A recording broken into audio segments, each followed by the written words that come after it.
سبحانه وتعالى له الحمد في الأولى والآخرة وهو على كل شيء قدير. اللهم إنا نشهدك ونشهد ملائكتك وحملة عرشك وجميع خلقك كأنك أنت الله فهو الواحد الأحد الفرد الصمد الذي لم يلد ولم يولد ولم يكن له كفوا أحد. فسبحان الذي لا يحصى امتنانه إلا باللسان فسبحان الذي لا يحصى امتنانه باللسان ولا بالقلم. سبحانك لا علم لنا إلا ما علمتنا إنك أنت العليم الحكيم. أعوذ بالله من الشيطان الرجيم. بسم الله الرحمن الرحيم. وإذا القبور بعثرت.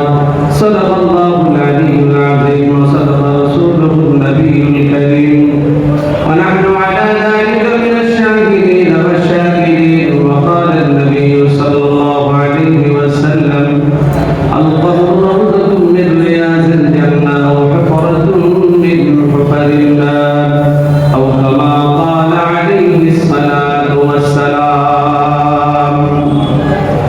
আলহামদুলিল্লাহ, আল্লাহ তাআলার লক্ষ কোটি কোটি প্রশংসা যে মালিক আমাকে আপনাকে পছন্দ করে জান্নাতুল বাকি কবরস্থান 7 মসজিদের সমন্বয়ে সকল কমিটির পক্ষ থেকে এই জান্নাতের বাগানের ব্যবস্থা করা হয়েছে মাতৃবাগান জামে মসজিদে। আমরা খুশি না দাদা?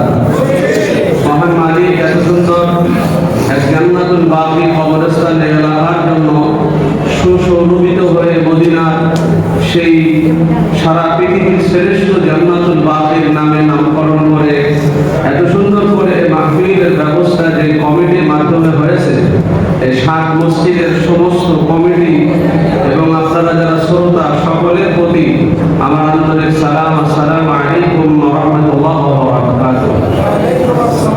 আমার আগে আমাদের 7 মসজিদের অনেক বড় বড় উলামায়ে কেরাম আল্লাহ এবং হাদিসের উপরে অগাধ জ্ঞানের অধিকারী আমার আগে যিনি কথা বলতেছিলেন আমাদের প্রিয় ভাইজান মুফতি মাহিবুল্লাহ কাসিমি দামাত বারাকাতুহুল আলিয়া, যিনি কয়েকটা মাদ্রাসায় হাদিসের কিতাব পড়ান এবং হাদিসের উপরে অনেক বই পড়তে আছে যেটা আপনারা আলোচনার মাধ্যমে শুনেছেন। সময় অল্প, যিনি আমাদের মাহফিলকে পরিচালনা করতেছেন আমাদের খানবাড়ি মুফতি সাইদুল ইসলাম সাহেব দামাত বারাকাতুহুল আলিয়া, তিনিও একজন স্বনামধন্য মুহাদ্দিস এবং হাদিসের কিতাব নেন এবং 2 মাদ্রাসা পরিচালনা করেন এবং খানবাড়ির সম্মানিত খতিব সাহেব আমাদের মাহফিল আজকে তিনি পরিচালনা করতেছেন। ওনার আগে বয়ান করেছেন সিআরপি মসজিদের খতিব হাফেজ মাওলানা কুতুবউদ্দিন সাহেব দামাত বারাকাতুহুল আলিয়া, অনেক বড় একজন হাফেজ আলেম এবং স্বনামধন্য মুখলেস একজন আলেম দ্বীন। তার আগে আমাদের মসজিদে আরো আলোচনা করেছেন শিমুলতলা মুফতি আবু উবাইদা দামাত বারাকাতুহুল আলিয়া। তার আগে আলোচনা করেছেন দীর্ঘ মসজিদের খতিব মুফতি হাফেজ মাওলানা বিলাল হোসেন সাহেব। আল্লাহ সকল মসজিদের আইমায়ে মাসাজিদকে আল্লাহ কবুল আর মঞ্জুর করুন। অল্প সময় আযানের সময় অতিথি করে আমার মস্ত সবাই শুনেন।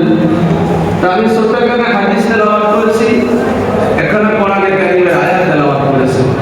আয়াতের ভিতরে আল্লাহ তাআলা বলেন কিয়ামতের দিন সূরাতুল ইনফিতারের আয়াত, ইসরাফিল বাঁশিতে যেদিন ফুৎকার দিবে সমস্ত কবরের ভিতরে আদম সফিউল্লাহ থেকে শেষ নবী পর্যন্ত যত উম্মত কবরের মধ্যে প্রবেশ করবে, প্রত্যেক উম্মত এবং প্রত্যেক বনি আদম কবরের মাটি বমি করে দুনিয়ার উপরে উগরে দেবে। ওয়া ইদাল কুবুর বু'সিরাত আলিমাত নাফসুম মা কদ্দামাত ওয়া আখারাত, যে তোমরা আগামী কালকের জন্য কি আমল তোমরা গুছিয়েছো, যে আমলগুলো পরকালের জন্য পাঠাইছো। আরেক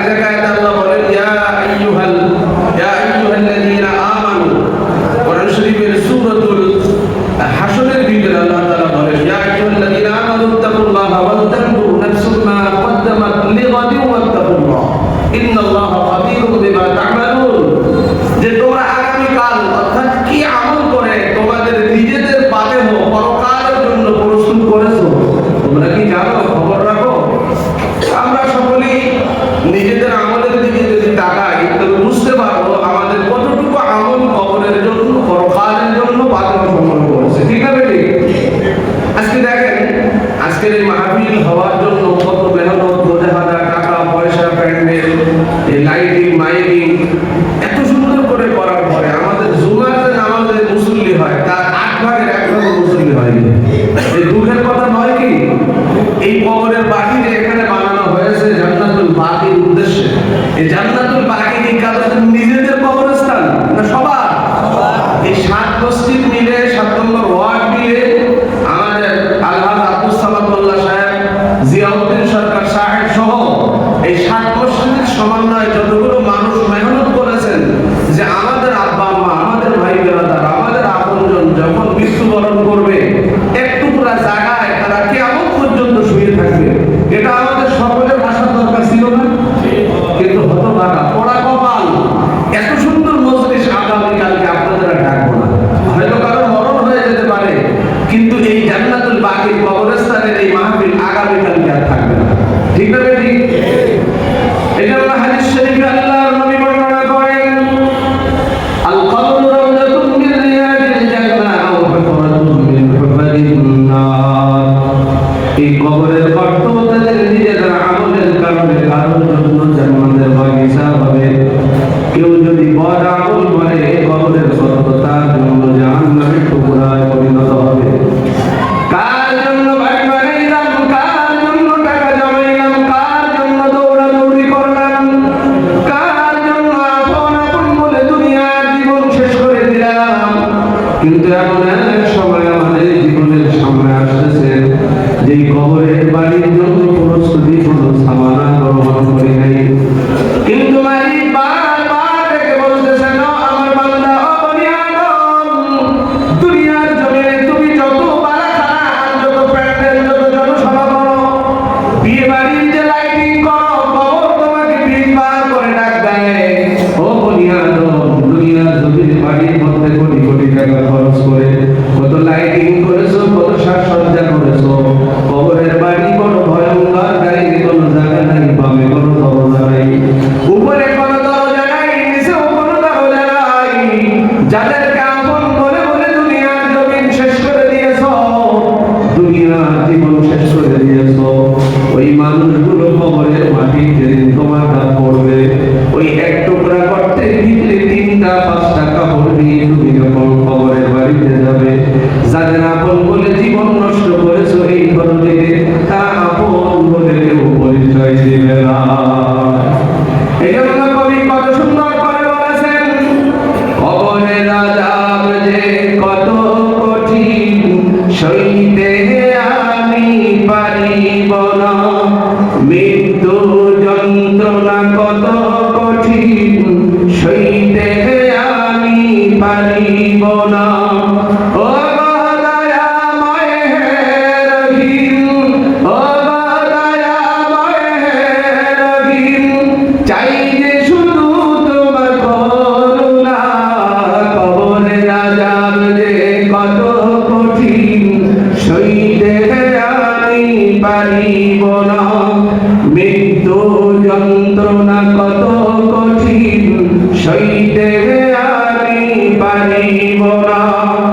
মসজিদের ওই পালকিখানা আসবে সবার দ্বারে সবার জানা, মসজিদের ওই পালকিখানা আসবে সবার দ্বারে সবার জানা, মৃত্যু যন্ত্রণা কত কঠিন, সইতে আমি পারিব না। ও দয়াময় হে রহিম, ও দয়াময় হে রহিম, চাই যে শুধু তোমার করুণা, কবরের আযাব যে কত কঠিন, সইতে আমি পারিব না। বড়ই পাতার গরম পানি শেষ গোসল দিবে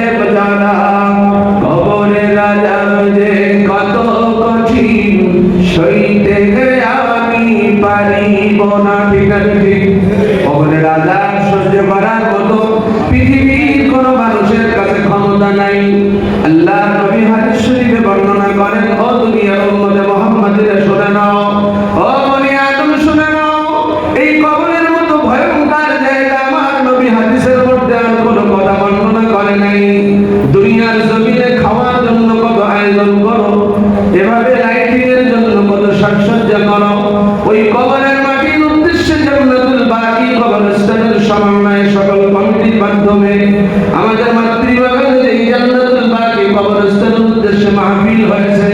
ও 7 নম্বর ওয়ার্ডবাসী, ও নগরমোড়া শাহীবাগের মুসলমান ভাই, ওই কবরের এক টুকরা মাটির জন্য প্রস্তুতি নাও। ওই কবরের এক টুকরা মাটির জন্য কিছু টাকার বিনিময়ে এই জায়গার ব্যবস্থা তুমি করে যাও। এমন একদিন আসবে তোমার আপনজন ওই কবরের মাটিতে ঘুমিয়ে পড়বে। তোমার আপনজনের পাশে যাদের ঘর নাই, ফ্ল্যাট নাই, বাড়ি নাই, দিন আনা দিন খাওয়া ওই ভাই, ওই বোন, ওই মা যদি মারা যায়, তোমার এই টাকা তোমার জান্নাতুল বাকির জমির জন্য, কবরস্থানের জন্য। যার ঘর নাই, বাড়ি নাই, তার জন্য একটা কবরের ব্যবস্থা হয়ে যাবে। এজন্য মাইকের আওয়াজ যারা শুনতেছি, কত কষ্ট করে মেহনত করে আমাদের কমিটিরা আয়োজন করেছেন। আমরা যারা টাকাওয়ালা, অর্থওয়ালা, যাদের কাছে আমার আল্লাহ সম্পদ দিয়েছেন, কিছু টাকা জান্নাতুল বাকির জন্য এশারের নামাজের পরে যখন আসবো, আমি আপনাদের ইমাম, আমি আপনাদের আপন করে বলতেছি, কিছু টাকা জান্নাতুল বাকির জন্য নিয়ে আসবেন। হতে পারে এই টাকাটা আমাদের জান্নাতে যাওয়ার কারণ হয়ে যেতে পারে। জান্নাতুল বাকি কুতুবউদ্দিন সাহেব যে বর্ণনা করেছেন, সবাই আমি আপনাদের আমাদের জান্নাতুল বাকির উদ্দেশ্যে মদিনার জান্নাতুল বাকির একটা ঘটনা বলবো, শুনবেন নাকি? মসজিদুল নববীর যে জান্নাতুল বাকির পাশে আমার নবী, আপনার নবী, বিশ্ব নবী, সাইয়্যিদুল কাওনাইন, খাতামুন নবিয়্যিন, ইমামুল মুরসালিন, রিয়াজুল জান্নাত পাশে ঘুমিয়ে আছেন।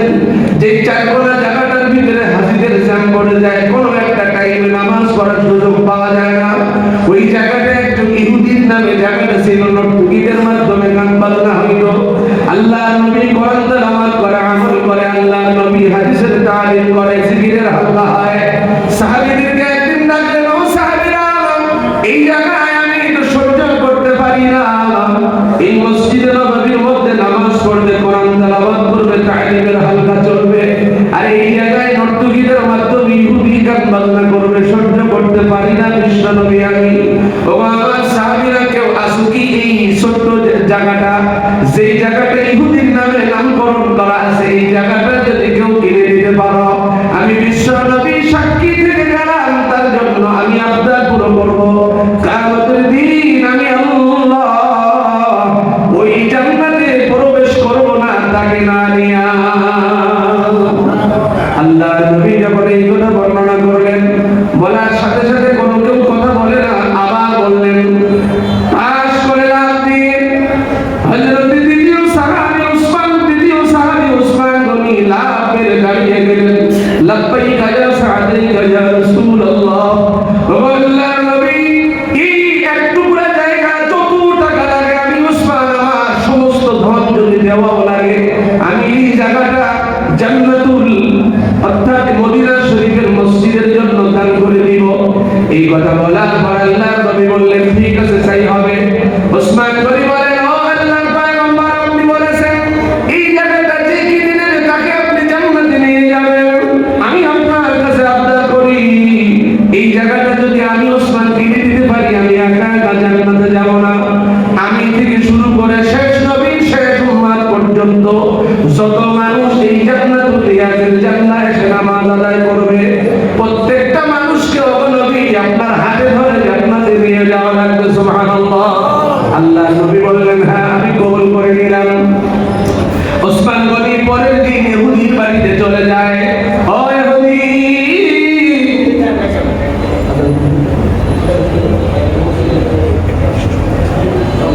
ও ইহুদি, আমার 365টা খেজুরের বাগান আছে, এই বাগান থেকে হাজার হাজার একর জায়গা, আমি একটা বাগান, 5টা বাগান, এই এক টুকরা জায়গার জন্য তোমাকে দিয়ে দেব।